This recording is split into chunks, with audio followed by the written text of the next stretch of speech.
Hello student. आज BSc fourth semester की जो ये क्लास है, इस क्लास में जो आपके आने वाले एग्ज़ाम हैं, इस एग्ज़ाम में जो मैथ का एग्ज़ाम होगा उसके बारे में मैं कुछ चीज़ें आपको बताऊंगा कि आपको कौन कौन से टॉपिक पढ़ना चाहिए और कौन से टॉपिक आप एग्ज़ाम में स्किप कर सकते हैं। देखिए, क्योंकि टाइम लिमिटेड है आपके पास, तो आपको उसके अकॉर्डिंग ही पढ़ना चाहिए। जो एग्ज़ाम में इम्पॉर्टेंट है या जहाँ से क्वेश्चन बनते हैं, आप पहले उनको देख लीजिएगा। तो कुछ टॉपिक है जो मैंने देखा है कि आपके एग्ज़ाम में अक्सर पूछा जाता है, उसको मैं आपको यहाँ पे बता रहा हूँ। तो सबसे पहले हम लोग स्टार्ट कर रहे हैं, जो आपका डिफरेंशियल इक्वेशन है, ये वाला पोर्शन स्टार्ट कर रहे हैं। तो देखिए, डिफरेंशियल इक्वेशन में यूनिट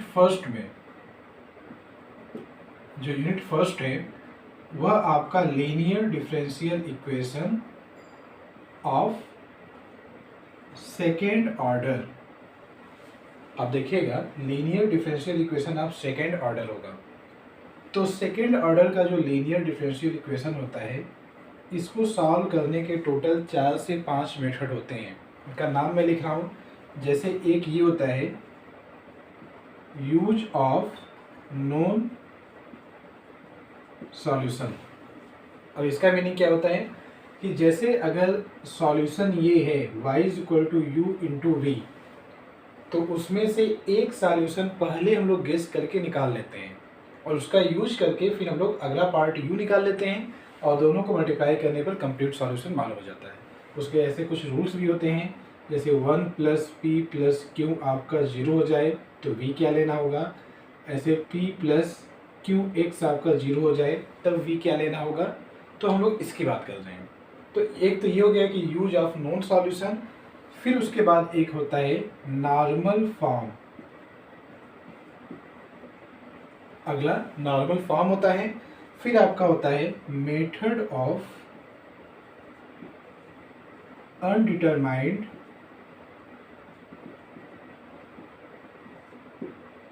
कोफिशिएंट।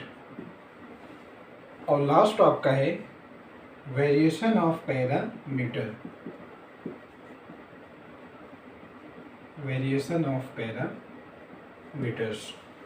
तो देखिए, ये जो चीज़ मैंने बताया है आपको सेक्शन बी में, जो मेरा नॉलेज है उसके अकॉर्डिंग एक सवाल आपका यहाँ से बनता है। ये जो 4 मेथड हैं, इसमें सबसे इम्पॉर्टेंट आपका होता है ये वेरिएशन ऑफ पैरामीटर। फिर उसके बाद नॉर्मल फॉर्म होता है, थर्ड पर आपका ये आता है और फोर्थ पर आपका ये लास्ट वाला होगा। लास्ट वाले से जो ये मेथड ऑफ अनडिटरमाइंड कोफिशिएंट है, चौथा, ये आपसे एग्जाम में बहुत कम पूछा जाता है। तो ये इसका पैटर्न है। आप जानते रहिएगा कि यहाँ से एक सवाल आपके एग्जाम में आ सकता है, तो आप इसको तैयार कर लीजिएगा। अब ऐसे हम लोग यूनिट सेकेंड की अगर बात करें, अच्छा यूनिट थर्ड में पहले बता दे रहा हूँ। देखिए, यूनिट सेकेंड में आपकी जो टॉपिक है आप उसको स्किप कर सकते हैं, क्योंकि वहाँ के क्वेश्चन काफ़ी लॉन्ग होते हैं और एग्ज़ाम में आप जानते हैं कि यहाँ चॉइस होती है। तो आपको अगर 3 यूनिट अच्छे से तैयार कर लेंगे तब भी आपका एग्ज़ाम में मैक्सिमम क्वेश्चन कवर हो जाएंगे। तो डायरेक्ट मैं थर्ड यूनिट पे आता हूँ। देखिए, थर्ड यूनिट में 2 टॉपिक है। एक है पार्शियल डिफरेंशियल इक्वेशन। तो पार्शियल डिफरेंशियल इक्वेशन को सॉल्व करने के 2 मेथड होते हैं। एक होता है लैग्रेंज मेथड और अगला होता है चारपिट्स मेथड। ये 2 होते हैं। देखिए, लैग्रेंज मेथड कुछ ऐसा रहता है, capital P × small p + capital Q × small q = capital R। इस फॉर्मेट से कुछ रहता है। फिर आप लैग्रेंज एक्सिलरी इक्वेशन लिखते हैं और उसका यूज करके फिर क्वेश्चन सॉल्व करते हैं। वैसे ये लीनियर के लिए होता है। चारपिट जो होगा आपका, वह यूज करते हैं नॉन लीनियर के लिए। इसमें चारपिट से एक्सिलरी इक्वेशन लिखते हैं, कम से कम 5 से 6 फ्रैक्शन होते हैं। इस फॉर्मेट से dx/fp dy/fq ऐसे करके होते हैं। तो मुझे लग रहा है कि एक सवाल आपका यहाँ से बन सकता है, एक क्वेश्चन यहाँ से बनेगा। और ये जो क्वेश्चन होगा, देखिए, अच्छा, इन दोनों में सबसे ज़्यादा इम्पॉर्टेंट है आपका चारपिट मेथड। और यहाँ क्योंकि ये थोड़ा सा लॉन्ग होता है, तो इससे अगर सवाल आएगा तो ये आपका सेक्शन सी में बनेगा। और अगर मान लीजिए कि इससे ना आकर लैग्रेंज से आ रहा है तो आपका सेक्शन बी में बनेगा। लैग्रेंज वाला थोड़ा सा इसके कंपेयर में आसान होता है। तो ये हो गया।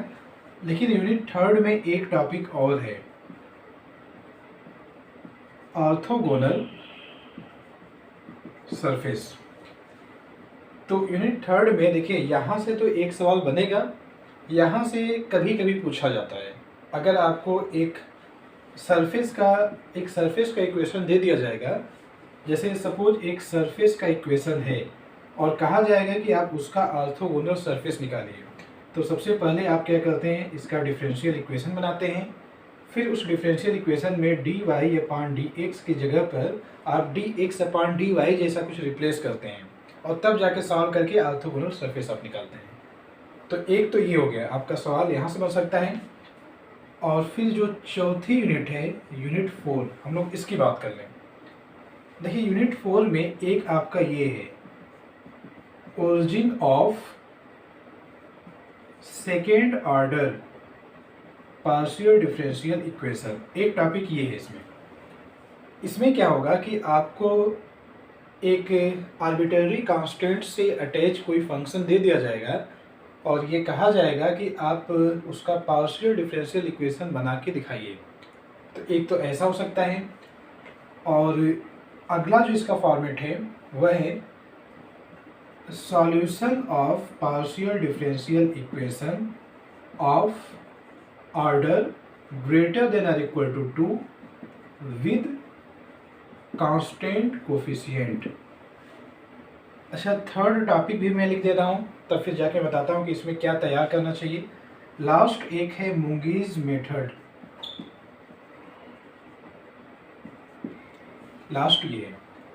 तो यूनिट 4 में देखिए टोटल 3 टॉपिक है और इसमें से ये आपका इंपॉर्टेंट है, सेकेंड वाला, solution of partial differential equation of order 2 or greater than 2 with constant coefficient. इसमें देखिए इस फॉर्मेट का इक्वेशन लिखा होता है, D square plus 2 D D dash plus D dash का स्क्वायर और z is equal to E की पावर x प्लस 2y। फिर ये कहा जाएगा कि आप इसका सॉल्यूशन निकाल के बताइए। तो हम लोग कॉम्प्लीमेंट्री फंक्शन और पर्टिकुलर इंटीग्रल निकालते हैं। तो यही वाली टॉपिक की बात हो गई। तो इस वाले पोर्शन से यूनिट 4 से अगर हो सके तो आप पहले देखिए, इम्पॉर्टेंट के बेस पे बताया जाए तो मुझे लगता है कि ये ज़्यादा इम्पॉर्टेंट है। उसके बाद फिर आपका ये आपसे पार्शियल डिफरेंशियल इक्वेशन का कंस्ट्रक्शन भी पूछा जा सकता है, और लास्ट ये, अगर आप इसको नहीं भी पढ़ेंगे तब भी कोई बात नहीं। तो मुझे जो लगता है कि जो आपका डिफरेंशियल इक्वेशन वाला पोर्शन है उसमें आपको ये चीज़ें देखना चाहिए। क्वेश्चन तो देखिए कुछ फिक्स है, यहाँ से एक सवाल मिलेगा आपके एग्जाम में। एक क्वेश्चन आपका 4 फीट से, अगर बैलेंस पेपर बनता है तो 4 फीट से एक सवाल आपको मिलेगा और एक सवाल आपका यहाँ से मिलेगा। और बाकी क्योंकि इसके साथ एक आपका एक पेपर और भी है, साथ में एक बुक है, पेपर एक ही, बुक 2 है। तो जो सेकेंड बुक है मैकेनिक्स, कुछ सवाल वहाँ से भी होंगे। तो अब मैं इसको रफ करके आपको सेकेंड पोर्शन का भी कुछ क्वेश्चन बता देता हूँ। तो देखिए जो सेकेंड पार्ट है इस पेपर का मैकेनिक्स, हम लोग इसकी बात कर लें। देखिए इसमें भी टोटल 4 यूनिट है। तो सबसे पहले अगर हम लोग यूनिट फर्स्ट पर आए तो यूनिट फर्स्ट में आप देखिएगा फोर्स इन 3D, 3 डायमेंशन में हम लोग फोर्स की बात करेंगे। इसमें टॉपिक तो बहुत है, लेकिन आपका एक है सेंट्रल एक्सिस, सेंट्रल एक्सिस है। फिर अगर आप बात करें तो नल लाइंस, फिर ऐसे नल प्लेन्स, ऐसे करके टॉपिक हैं। जो मेरा नॉलेज है उसके हिसाब से अगर मैं बताऊं तो फोर्स इन 3D ये अपने आप में एक यूनिट होता है, और पेपर कोई भी बनाए यहाँ से एक क्वेश्चन फिक्स है कि आपको मिलेगा, और वो भी सेक्शन सी में। अगर सेंट्रल एक्सिस पूछा जाता है निकालने के लिए, क्योंकि थोड़ा सा लॉन्ग होता है, तो एक सवाल उम्मीद है कि मिलेगा और सेक्शन सी में। और अगर सेक्शन बी में मिलेगा तो उसमें इसी सेंट्रल एक्सिस या नल लाइन नल प्लेन से कोई छोटा सा क्वेश्चन होगा, वो पूछा जाएगा। लेकिन ये आपको पढ़कर जाना है, एग्जाम में यहाँ से सवाल आते हैं। अब फिर हम लोग अगर बात करें अगले पार्ट की, जैसे यूनिट सेकेंड, देखिए यूनिट सेकेंड में जो चीज़ें आपको पढ़ना चाहिए, एक है आपका वर्चुअल वर्क, फिर उसके बाद है स्टेबल एंड अनस्टेबल इक्विलिब्रियम, और लास्ट आपका है कैटेनरी। देखिए यूनिट सेकेंड में और भी चैप्टर्स हैं, लेकिन ये आपके इम्पोर्टेंट हैं। इसमें देखिएगा स्टेबल अनस्टेबल में टोटल आप देखेंगे 5 से 6 क्वेश्चन होते हैं, जो अक्सर एग्जाम में उन्हीं में से कोई पूछा जाता है। तो आपको यहाँ से एक सवाल मिल सकता है, लेकिन यहाँ से सेक्शन बी में मिलेगा। यहाँ के क्वेश्चन आसान होते हैं, सेक्शन बी में मिलेंगे। कैटेगरी से एक क्वेश्चन आपको मिल सकता है, और इसमें सेक्शन बी और सी दोनों से सवाल बन सकता है। और कैटेगरी में कम से कम 10 से 12 क्वेश्चन ऐसे हैं जो एग्जाम में वहाँ से पूछे जाते हैं, तो आप इसको देख लीजिएगा। कैटेगरी में जैसे आपसे जो कैटेगरी का इंट्रिंसिक इक्वेशन होता है, जो कार्टेशियन इक्वेशन होता है, उनका डेरिवेशन पूछा जा सकता है। फिर हम लोग जानते हैं कि कैटेगरी में अलग अलग सिंबल्स में, जैसे स्मॉल एक्स में, साई में, एस में, वाई में, सी में, इनमें क्या रिलेशन होता है, ये तीन से चार लाइन में आपको मिल जाएंगे। तो वह पोर्शन आपका सेक्शन ए के लिए होगा। और बाकी इसमें क्वेश्चन टाइप के जो होते हैं सवाल, वो आप देखिएगा, खास तौर पे वो सवाल देखिएगा जिसमें स्पैन निकालना होता है। ऐसे सभी क्वेश्चन देखिएगा जिसमें स्पैन निकालना हो, आप उस क्वेश्चन को देखिएगा। वर्चुअल वर्क आपको ज़्यादा नहीं तो कम से कम ये करिएगा कि इसमें वर्चुअल वर्क की डेफिनेशन और उसके कुछ एग्जांपल्स वगैरह आप देख लीजिएगा। तो ये आपका यूनिट सेकेंड हो गया। अब हम लोग आते हैं यूनिट थर्ड में। देखिए यूनिट थर्ड में आपका है रेडियल एंड ट्रांसवर्स वेलोसिटी, एक टॉपिक ये है, और सेकेंड है नॉर्मल, वेलोसिटी और एक्सेलरेशन दोनों होगा इसमें, radial and transverse velocity and acceleration, फिर normal and tangential velocity and acceleration. तो एक सवाल तो आपको यहाँ से मिलेगा, और वह सवाल आपका सेक्शन बी में भी हो सकता है और सेक्शन सी में भी हो सकता है। इन दोनों टॉपिक में इम्पॉर्टेंट ज़्यादा फर्स्ट वाला पोर्शन है, जिसमें रेडियल और ट्रांसवर्स एक्सेलरेशन वगैरह निकालना होगा।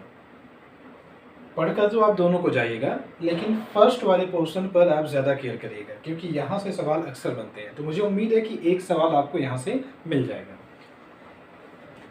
अब लास्ट हम लोग बात करें यूनिट 4 में। तो यूनिट 4 में देखिए एक सिंपल हार्मोनिक मोशन है और एक है सेंट्रल ऑर्बिट।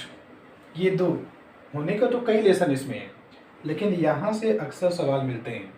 तो मुझे लगता है कि एक सवाल आपका यहाँ से आ सकता है। अब सिंपल हार्मोनिक मोशन में आप सिंपल हार्मोनिक मोशन की डेफिनेशन वगैरह देख लीजिएगा कि क्या डेफिनेशन होती है। बाकी सेंट्रल ऑर्बिट लेसन आपका बहुत इजी होता है। इसमें सेंट्रल ऑर्बिट में जो उसका डिफरेंशियल इक्वेशन होता है पेडल फॉर्म में, पोलर फॉर्म में, इन सबको देख लीजिएगा, और क्वेश्चन का पैटर्न एक ही जैसा होता है, तो आप उनको देख लीजिएगा। तो इतनी चीज़ें हैं। यहाँ से भी मुझे लगता है कि सेंट्रल ऑर्बिट से एक सवाल आपको मिल सकता है। तो जो भी चीज़ें मैंने बताया है, कोई ज़रूरी नहीं कि एग्ज़ाम में आपको हर चीज़ें वहाँ मिल ही जाएगी, और टीचर्स जो पेपर बनाते हैं उनके मूड के ऊपर होता है। लेकिन अगर आप जितनी चीज़ें मैंने बताया है उस एंगल से आप पढ़ोगे, तो मैक्सिमम चीज़ें मुझे लगता है कि 70 से 80% आपका एग्ज़ाम में यहाँ से मिल जाएगा। तो जाइए आप लोग एग्ज़ाम दीजिए, अपने एग्ज़ाम की तैयारी करिए। Best of luck.